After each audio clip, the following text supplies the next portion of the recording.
주 안에서 오늘 이 자리에 나오신 사랑하는 성도들을 축복합니다. 주님의 평안이 가득하기를 간절히 축원합니다. 여러분도 그럴 때 있죠. 굉장히 힘들고 어려울 때 마음에 근심도 있고 또 때로는 어려운 일이 닥치는 것 같은데 어떻게 해결해야 되나 고민할 때도 있을 겁니다. 뭐 여기 있는 목사도 마찬가지예요. 매일매일의 삶이 늘 평안하고 늘 즐겁고 늘 행복한 것만은 아닙니다. 때로는 어려운 일을 앞에 놓고 고민 때문에 잠도 못 자고, 또 어떤 때는 뭐 밥을 먹는데 먹는 것 같지도 않고, 또 고민 때문에 마음이 걱정되고 울적해지기도 합니다. 제가 그러던 시기에 접했던 아주 좋은 구절이 하나 있어서 여러분들하고 좀 나누려고 합니다. 천재 화가 빈센트 반 고흐가 동생 테오에게 편지를 쓰면서 썼던 글입니다. 이 책을 보다가 이 구절이 눈에 확 들어왔어요. 봄이 되면 종달새는 울지 않을 수 없다. 글의 내용을 좀 더 단락을 떼서 읽어보면 이런 얘기입니다. 나도 이런 노력을 많이 하게 된다. 항상 결과가 좋은 건 아니지만 순리란 거는 분명히 있으니까 봄이 되면 종달새는 울지 않을 수 없다. 긴 겨울, 굉장히 추운 겨울이지만 어쨌든 그 겨울을 잘 지키고 견디고 이기면 결국 봄이 왔을 때 종달새가 울지 않겠느냐는 이야기입니다. 아예 고흐 이야기가 나온 김에 이 그림도 마저 좀 같이 보셨으면 좋겠어요. 우리의 어떤 예술적 감각도 좀 높이고요. 프로방스의 옥수수 추수라고 하는 고흐의 그림입니다. 별로 그렇게 유명한 그림은 아닌 것 같아요. 근데 이 그림을 동생에게 보내면서 이런 재미있는 표현을 썼어요. 누군가 내 그림이 성의 없이 급하게 그려진 것 같다 이렇게 평하거든, 당신의 그림을, 내가 그림을 성의 없이 그린 게 아니라 당신이 그림을 성의 없이 본 것이라 그렇게 말해줘라.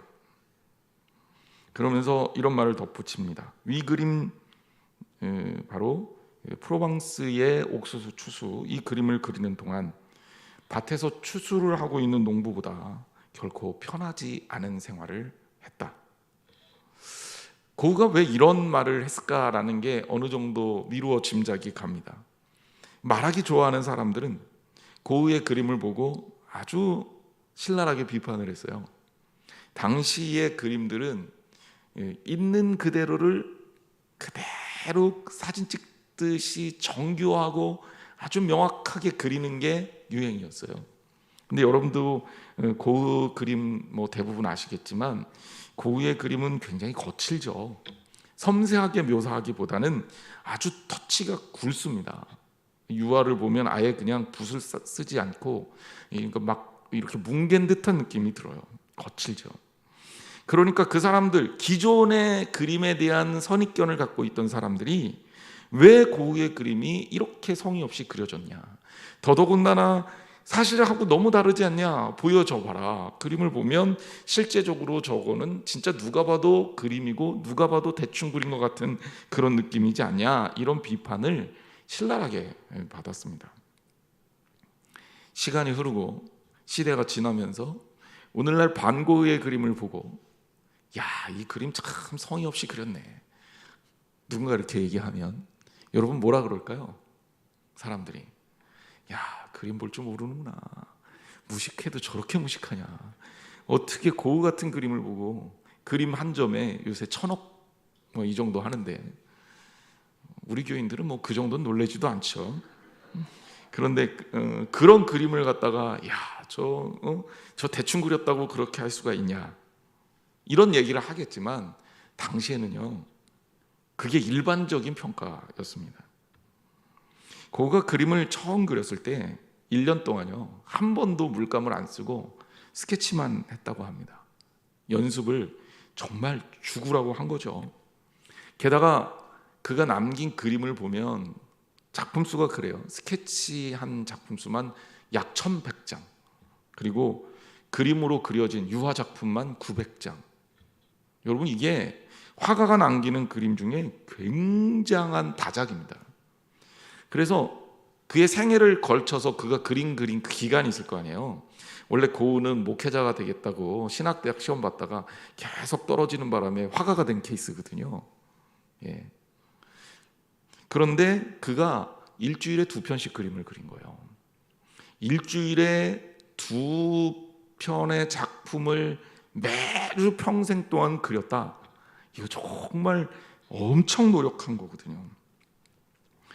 그런데 이렇게 쉴 새 없이 최선을 다해서 정말 뼈를 깎아가는 그런 고통 속에서 그림을 그리면서도 그는 쉽게 인정을 받지 못했습니다. 그림은 팔리지를 않았고요. 그래서 그림이 안 팔리니까 수입이 없잖아요. 그러니까 모델을 써야 인물화를 그릴 텐데 모델이 없어서 자화상을 많이 그렸어요. 그래서 고흐의 자화상이 많이 남아있고요. 심지어 식당에서 밥을 먹고 음식값이 없으니까 그림을 대신해서 전해줬다는 얘기도 전해질 정도로 정말 궁핍하고 정말 어렵고 정말 힘든 그 상황 속에서 부모는 목사님이셨는데 고흐를 인정하지 않았어요. 자기를 이해해 주는 사람 없을 때 그런 상황 속에서도 정말 치열하게 그림을 그렸습니다. 고흐의 친구가 몇 안 되는데 그 친구 중에 에밀 베르나르라는 사람이 있습니다. 이 사람이 고흐의 그림에 대해서 이렇게 이야기를 했어요. 나는 빈센트가 자기 마음에 드는 모티프를 그리기 위해서 장렬하는 태양 아래에서 몇 킬로미터씩을 걷는 것을 보았다. 그는 어떤 어려움도 두려워하지 않았다. 그는 비, 바람, 이슬, 눈과 같은 모든 것에 맞섰다. 별이 빛나는 하늘이나 정오의 태양을 그리기 위해서라면 낮과 밤을 가리지 않고 작업을 시작했다. 이렇게 그림을 치열하게 그린 거죠. 언제까지? 종달새가 울 때까지. 그리고 언젠가 봄이 오면 반드시 종달새는 울 거야 라는 마음을 갖고 말입니다. 그러면서 자기의 이 보여지지 않는, 나아지지 않는 성취에 대해 이런 고백도 했어요. 그래도 꾸준함이 항복보다는 낫다. 고흐 이야기를 잠깐 드렸는데 여러분 고흐의 이 이야기를 통해서 우리가 생각할 수 있는 키워드가 있죠. 그것은 뭡니까? 인내, 견디는 거죠. 그리고 끊임없는 노력. 이 두 단어가 아닐까 생각이 돼요. 그리고 여러분들과 이 마음을 가지고 오늘 본문을 좀 다시 한번 같이 읽었으면 좋겠어요. 야고보서 1장 2절에서 4절까지 말씀 우리 한 목소리로 다 같이 읽어보겠습니다. 시작. 내 형제들아 너희가 여러 가지 시험을 당하거든 온전히 기쁘게 여기라. 이는 너희 믿음의 시련이 인내를 만들어내는 줄 너희가 알미라. 인내를 온전히 이루라. 이는 너희로 온전하고 구비하여 조금도 부족함이 없게 하려 함이라. 아멘.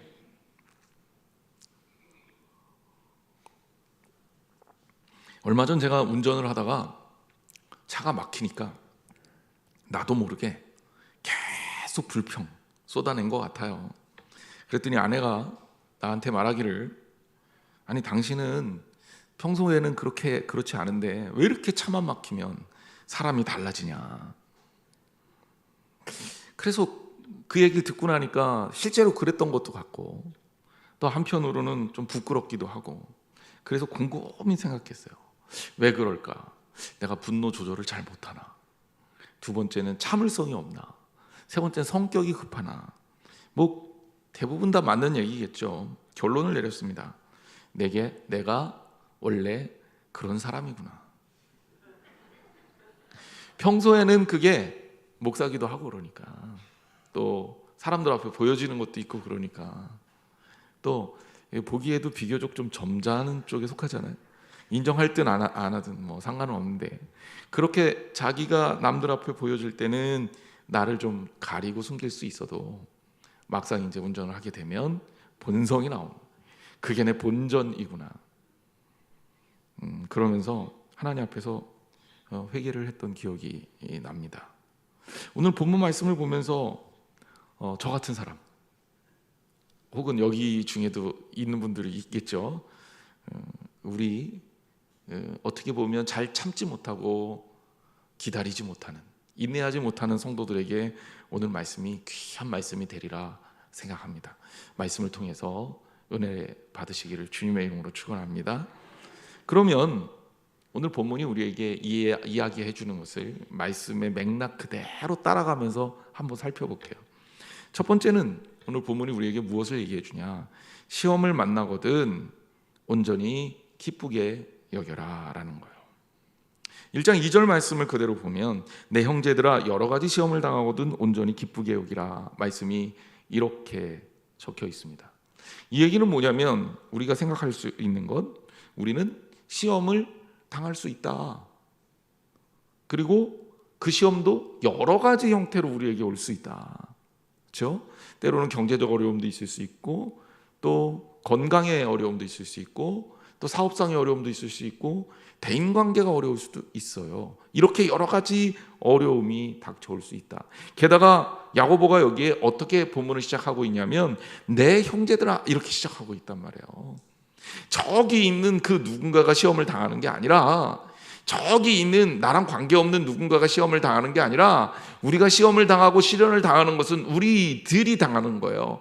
그래서 내 형제들아 라고 표현하고 있죠. 원래 유대인들이 형제라는 표현을 쓸 때는 유대인들, 동족을 얘기하는 표현입니다. 근데 초대교회에 와서 이 형제라는 말은 바뀌어요. 그래서 이 형제라는 말은 교인들을 뜻할 때 쓰는 말입니다. 그래서 형제, 자매님 이렇게 부르기에 초대교회는 아주 일상적인 표현이었어요. 그러니까 여기 내 형제들아 라고 야곱이 불렀다는 것은 야곱이 아니죠. 야고보가 이렇게 불렀다는 것은 야고보의 형제들을 얘기하는 게 아니라 그 당시 신앙생활을 하고 있는 거의 모든 교인들을 다 말하고 있는 거고, 확대해서 설명을 하자면 우리들 신앙의 후손들까지도 포함되고 있는 메시지입니다. 그래서 거리와 공간, 시간을 단축시켜서 이 말씀 앞에 우리들을 만나게 하는 게 야고보의 목적인 거죠. 그래서 내 형제들아 이렇게 부른 거예요.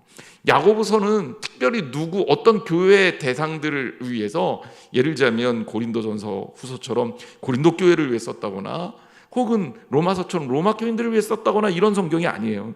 야고보가 일반적인 교인들을 향해서 다 쓴 거예요. 그러니까 우리 모두에게 직접적으로 해당이 되는 거죠. 자, 그 다음에 무슨 얘기하고 있습니까? 시험을 당하거든 온전히 기쁘게 여겨라. 자, 아까도 말씀드렸지만 우리가 시험을 피해갈 수 있느냐? 하나님, 우리 성도들이 어려움을 겪지 않게 해주세요 라고 기도할 수 있어요. 또 하나님이 우리에게 시험을 골라주실 수 있어요. 예를 들자면 성경 말씀 그대로 감당할 시험밖에는 허락지 않는다 그랬으니까 하나님이 우리에게 시험을 골라서 견딜 수 있는 시험을 주실 수는 있어요. 하지만 우리라고 해서 이 땅의 모든 어려움을 다 피해가는 그런 존재냐? 그건 절대 아닙니다. 우리가 어려움을 겪을 수 있어요. 그것도 여러 가지 형태로 겪을 수 있습니다. 어려움을 만난다는 거 당연하다는 거예요. 어떤 사람들은 누군가 어려움을 당하면 하나님한테 잘못했네, 하나님한테 뭐 문제가 있네, 빨리 회개, 이렇게 얘기하는 사람들도 제가 보긴 했는데 사실 그게 성경적 신앙하고는 거리가 있어요. 여러분, 신앙생활 잘해도요 시험 당할 수 있습니다. 욥이 그랬고요, 예수님도 그랬어요. 그러니 누군가가 어려움을 닥치면 그것들 가지고 여러분 기도해 주되 그 사람을 정죄하지는 절대로 마세요. 그거는 신앙적 태도가 아닙니다. 문제는 이거예요. 어려움 당할 수 있다는 거죠. 시련 당할 수 있다는 거죠. 이 시험을 어떻게 대하느냐, 이게 중요하다는 거예요. 특별히 여기 시험이라는 단어도 우리가 주의해서 봐야 합니다. 당시의 시험이라고 하면 어떤 것들이 있었을까 생각을 해보세요. 초대교회에 어떤 어려움들이 있었을까요? 초대교회에 가장 겪었던 어려움 중에 큰 거는 박해요. 외적인 박해. 유대인들이 쫓아다니면서 괴롭혔고 나중에는 로마인들이 정치적인 박해를 시작했습니다. 황제 숭배하는 걸 거부한다 그래서 기독교인들 잡아다가 고초를 겪게 했습니다. 또 이단 문제도 생겼어요. 그냥 놔둬도 힘든데 박해 때문에 어려운데 우리 안에도 분열이 생긴 거죠. 그리고 때로는 잘못 믿는 무리가 들어와서 교인들을 미혹시킵니다. 이것도 심각한 위기였습니다. 또 교리적인 어려움도 있었어요. 갈등과 교인들 간의 문제도 있었습니다. 여러 가지 시련이 있었다는 거예요. 그러면 이 시련이라는 것을 우리가 조금 더 깊게 이해해 보자고요. 그냥 이렇게 어떤 시련이다 이렇게 나열하는 형식 말고 시련의 본질을 좀 살펴보자고요. 근데 따져보면 제가 생각할 때는 외적 시험과 내적 시험으로 구분할 수 있을 것 같아요. 외적 시험은 뭐냐? 외부로부터 오는 시험이죠. 박해나 어려움이나 뭐 경제적 어려움이나 질병이나 이런 것들요. 내적 시험은 뭐예요? 내 안에서 생기는 의심과 갈등으로 인해서 생기는 내적인 시험이 생길 수가 있습니다. 근데 여기 오늘 본문에 쓰여 있는 페이라스모이스라는 헬라어는요, 외부로부터 오는 시련을 가르치는 거예요. 그러니까 템테이션, 유혹, 또 마음의 시험, 이게 아니라 시련, 트라이얼을 가르치는 거란 말이에요. 이걸 구분을 해야 됩니다. 즉 여기에서 온전히 기쁘게 여기라는 이 시험은 우리가 마음에 어떤 유혹이나 이런 것들로 인해서 생기는 갈등, 이런 걸로 인해서 오는 시험, 사탄으로부터 오는 시험, 이런 거 아니고요. 외부에서 오는 그런 시련, 외적 시험을 말하는 겁니다. 그런데 이런 외적 시험을 만났을 때 우리가 온전히 기쁘게 여겨라? 이게 말이 됩니까? 아니 어려움 안 당하는 게 낫지 어려움 당하는 게 나아요? 여러분 어떻게 생각하세요? 이 본문에 불만 없어요? 저는 많아요. 아니 어려움 안 오는 게 낫죠. 평탄한 게 낫죠. 그런데 이렇게 고초가 있다는 것이 우리들한테 좋은 일은 아니잖아요. 이 본문의 뜻은 이런 거예요. 잘 생각해 보세요. 여러분의 목표가 뭡니까? 우리 성도 여러분의 목표가 뭐예요? 인생 목표. 잘 먹고 잘 사는 거? 좋은 집 사는 거? 좋은 차 사는 거? 예뻐지는 거? 키 커지는 거? 살 빼는 거? 여러분 인생의 목표가 뭡니까? 잘 먹고 잘 사는 거예요? 남들 앞에 떵떵거리며 사는 겁니까? 남들한테 인정받는 거예요? 사람들한테 군림하는 겁니까? 이게 여러분들의 목표예요? 명예로워지는 게 여러분의 목표입니까? 성도의 목표는 그게 아니에요. 신앙인의 목표는 그게 아니에요. 만약에 그런 게 목표라면 시련이 오면 안 좋죠. 시련이 안 왔으면 좋겠죠. 안 오는 게 좋은 거죠. 그런데 본문에 시련을 만나거든 시험을 만나거든 온전히 기쁘게 여기라 할 때 이 시험이 기쁜 이유는 우리의 목표가 그게 아니기 때문에 그래요. 우리의 목표는요, 신앙이 자라나고 성장하는 것이고, 그렇죠? 좋은 믿음을 갖는 것이고, 궁극적으로는 예수 그리스도를 닮아서 예수 그리스도께서 원하시는 삶을 사는 것 아닙니까? 이게 우리가 지향하는 목표잖아요. 자, 이 목표를 위해서는 우리는 뭘 해야 된다? 시련을 겪어야 되는 거예요. 그러니까 이게 목표인 사람은 시련을 만나면 야, 이때가 내가 성장할 수 있는 기회야. 이렇게 꽉 붙잡아서 기뻐할 수 있다라는 겁니다. 그러니 이런 일을 만날 때 힘들어하지 마시고 주님이 일하실 수 있는 기회다. 주님이 살아계시는 것을 입증할 수 있는 기회다. 우리가 성장할 수 있는 기회다. 바로 이렇게 생각하시고 기뻐하시는 여러분이 되시기를 주님의 이름으로 축원합니다. 반면에요, 이거는 안 돼요. 성도들이 목사님 나 시험 들었어요. 그리고 이렇게 막 나왔어. 자, 이 시험은 외적 시험입니까? 내적 시험입니까? 그렇죠. 외적인 거 아니에요. 자, 이거는 기뻐해야 돼요. 나 시험 들었으니까 기뻐해야 돼. 나 교회 가기 싫고 우리 교인 누구 꼴도 보기 싫은데 기뻐해야 돼. 절대 그러면 안 돼요. 이거는 내적 시험이에요. 이거는 기뻐할 문제가 아니라는 거예요. 그래서 제가 이 말씀 드리는 거예요. 구별해라. 여기에 시험을 만나고도 온전히 기쁘게 여기라 할 때 이 시험은 외적인 시험이지, 내가 사탄의 유혹에 의해서 혹은 인간의 욕구에 의해서 때로는 누군가의 어떤 유혹에 의해서 무너지는 내 신앙 상태를 말하는 게 아닙니다. 이거는 어떻게 해야 됩니다? 이거는 물리치는 게 답이에요. 기쁘게 여기는 게 아니라 이거는 오지 않는 게 좋은 거예요. 이것은 물리쳐야 합니다. 그래서 오늘 본문을 다시 한번 설명을 해드리면, 외적인 시험을 우리가 만났을 때 이것을 기쁘게 여겨야 한다. 왜? 이것을 통해 우리가 이것을 견디면 우리가 이것을 이기고 승리할 수 있고 성장한 믿음을 소유할 수 있기 때문이고, 우리가 성장하는 믿음을 갖는다라는 것은 하나님이 원하시는 목표, 우리가 원하는 삶의 목표에 가까이 갈 수 있는 오히려 좋은 기회이기 때문이다. 이렇게 해석할 수가 있는 겁니다. 자, 오늘 본문 문법에 따라 두 번째 문제로 그대로 넘어가죠. 자, 시험을 만나고도 온전히 기쁘게 여기라. 왜? 우리가 이미 설명을 했지만 시련이라는 것이 성경 말씀에 의하면 인내를 만들어내기 때문이다. 이렇게 나아가고 있습니다. 말씀을 그대로 살펴보자고요. 말씀을 보면 야고보서 1장 3절 말씀에 보면, 이는 너희 믿음의 시련이 인내를 만들어내는 줄 너희가 알미라. 우리가 당하는 이 믿음의 시련을 통해서 뭐가 만들어져요? 인내가 만들어져요. 인내가 얼마나 귀한 거냐? 성령의 9가지 열매 중에 하나죠. 예? 그리고 인내는 오래 참음, 사랑과도 관련이 있어요. 바울 사도는 로마서 5장 4절에 이렇게 얘기합니다. 인내는 연단은 소망을 이루는 줄 알미라.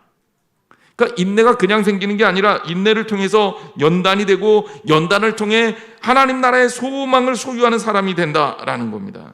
결국 우리는 외적 시험을 통해서 믿음의 시련을 겪게 되고, 믿음의 시련이 우리의 믿음을 정금같이 단단하게 해서 인내를 만들어내게 됩니다.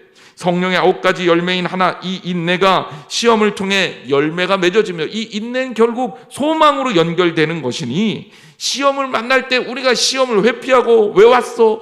난 이제 망했다, 난 큰일 났다, 걱정하지 말고 오히려 기쁨으로 여기라는 겁니다. 왜? 인내의 가치는 아름다운 결과로 이어지기 때문이죠.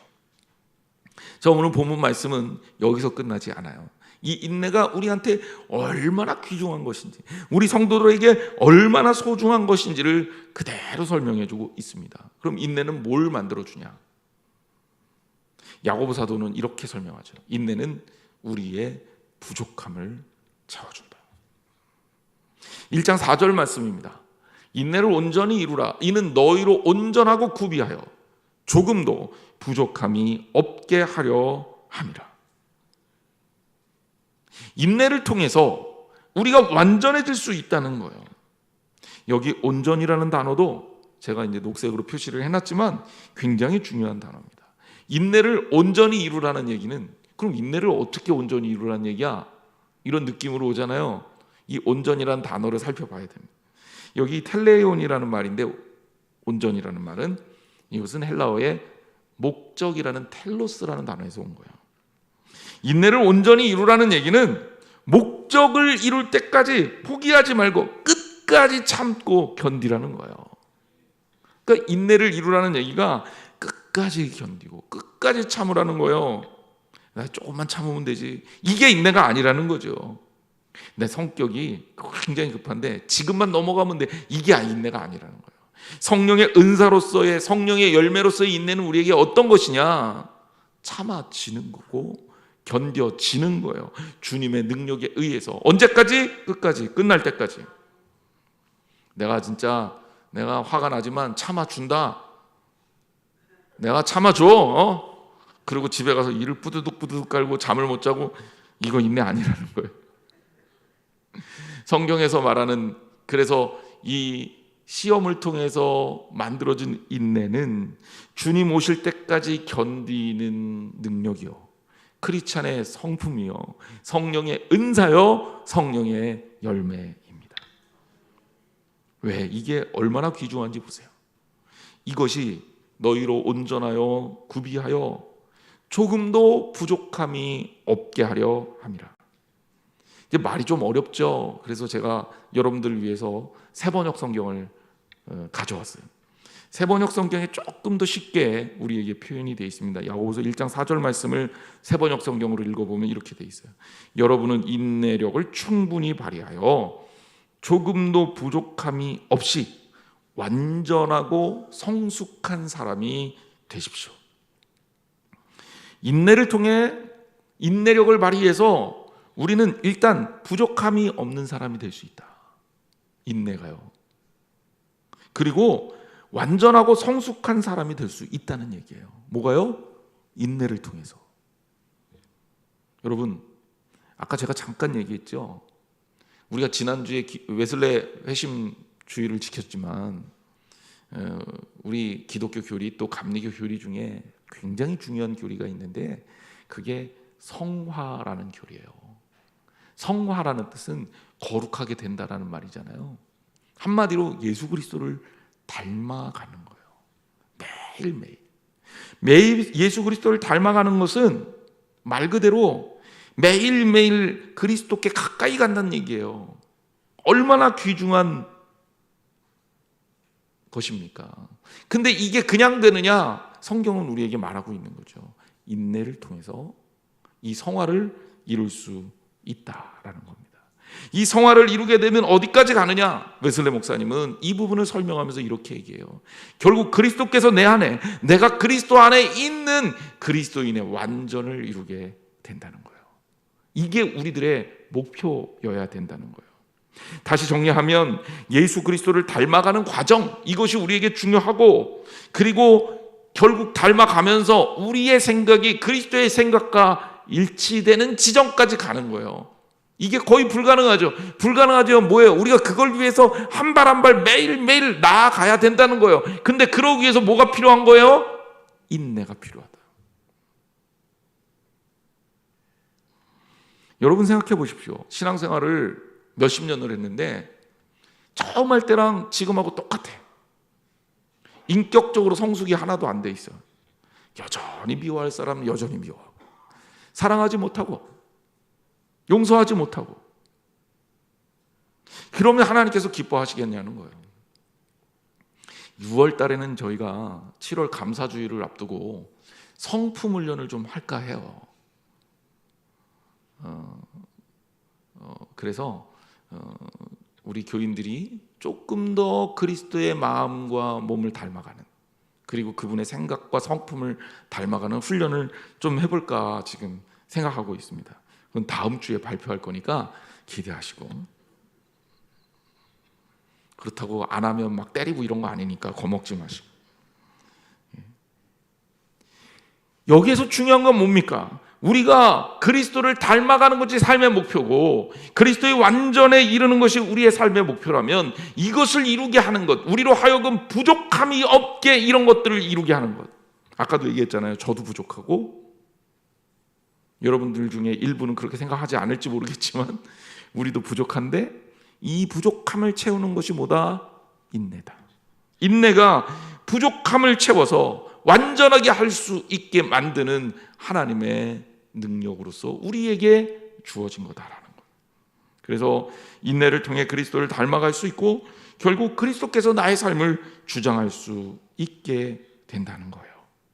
그러면 살아가면서 그리스도가 내 안에 계셔서 나를 주장하면, 여러분 질문해 볼게요. 미워할까요? 사랑할까요? 어려워요.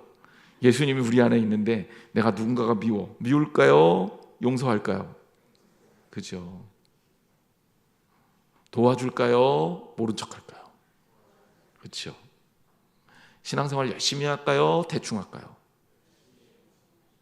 소리가 좀 작아진 것도 같고. 그리스도가 우리 안에 있으면 우리의 삶의 방향성은 명확해집니다. 흔들림이 없어져요. 이게 인내를 통해서 이루어지는 거예요. 말씀 앞으로 다시 돌아갑니다. 시험을 만나거든 온전히 기쁘게 여겨라.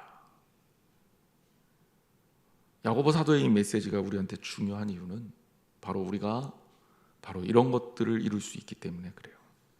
결론적으로 말씀을 드릴게요. 우리 삶은요, 하나님의 은혜로 세워진 삶이에요. 그런데 우리의 이 삶의 여백들, 공백들이 있잖아요. 우리는 꽉 차여진 완성된 존재가 아니잖아요. 우리는 뭔가 좀 모자른, 아까도 얘기했지만 저도 아직도 한참 모자른. 그래서 그 모자름 때문에 무엇인가 이 모자름의 공백을 채워야 돼요. 그런데 성경은 말하는 거죠. 시련을 만났을 때 그 시련을 이기게 되고 그 시련을 통해서 인내를 얻게 되면 그 인내가 우리로 하여금 온전하고 구비하게 할 수 있다. 그러니 시련을 만났을 때 오히려 어떻게 해라? 기뻐해라. 코로나가 닥쳤을 때 우리 다 아팠어요. 교인들도 다 힘들어했고 교회들도 어려워했습니다. 목회자도 너무너무 힘들었어요. 이제 조금씩 회복되고 있는데 요즘에 얘기를 들어보니까 오히려 더 힘들다고 하는 얘기들도 들려요. 왜냐하면 기대했던 것만큼 회복되지 않는 거죠. 과연 우리가 어떻게 해야 될까? 교회들끼리 오랜만에 만나니까 만나서 반갑기는 한데 또 때로는 그 안에서 문제가 생기기도 해요. 우리 안에 이 어떤 쓴뿌리들이 딱 올라와서 거기에서 갈등이 생기기도 해요. 일을 안 할 때는 아무 일도 없었는데 막 교회가 일을 하려고 그러니까 뭔가 좀 복잡해지고 불만들도 싹트기 시작해요. 우리가 어떻게 해야 될까? 여러분, 진짜 우리가 하나님 안에서 꿈꾸는 공동체는 이런 시련을 통해서 인내를 이루고 인내를 통해서 단단해지고 아름다워지는 공동체입니다. 어려움이 없을 거라고 착각하지 마세요. 어려움을 통해 우리는 성장하는 겁니다. 우리 한양제일 공동체는 그리고 우리 성도들의 가정과 여러분의 삶은 하나님이 주시는 시련을 통해 더욱더 성숙해지고 아름다워질 겁니다. 그러므로 주저하지 않고 실망하지 말고 낭망하지 말고 주님 주시는 그 길로 나아가시기를 주님의 이름으로 축원합니다. 인내를 통해 그리스도를 더 많이 닮아가고 결국 주 안에서 믿음으로 승리해서 우리의 삶과 우리의 모습이 하나님 마음에 합한 그리스도의 완전에 이르는 저와 여러분이 되시기를 주님의 이름으로 축원합니다. 우리 찬양 같이 할게요. 내게 허락하신 시련을 통해라는 곡입니다. 그래서 이 허락하신 시련을 통해서 믿음이 자라나고 주님을 경험하며 그리고 능력으로 앞으로 나아가겠다라는 각오예요. 여러분, 어려움이 있으신 분들이 있잖아요. 또 때로는 위로가 필요하신 분들이 있잖아요. 여러분, 우리 믿음의 공동체 안에서 잘 견딜 수 있도록 서로 기도해주고 서로 위로해주고 손 잡아주고 그래서 힘내서 이 어려움 이겨나갑시다. 우리 한양제일교회가 주님께서 쓰시는 교회가 될 수 있도록 우리 한양제일교회 각 가정이 하나님께서 기뻐하시는 아름다운 가정이 될 수 있도록 우리 성도 한 사람 한 사람이 주님의 마음에 합한 아름다운 성도가 될 수 있도록 그래서 주님께서 아름답게 여기시는 하나님의 뜻을 하나님의 나라를 이루는 아름다운 공동체가 되기 위해서 우리 이 찬양하면서 믿음으로 고백하기를 원합니다.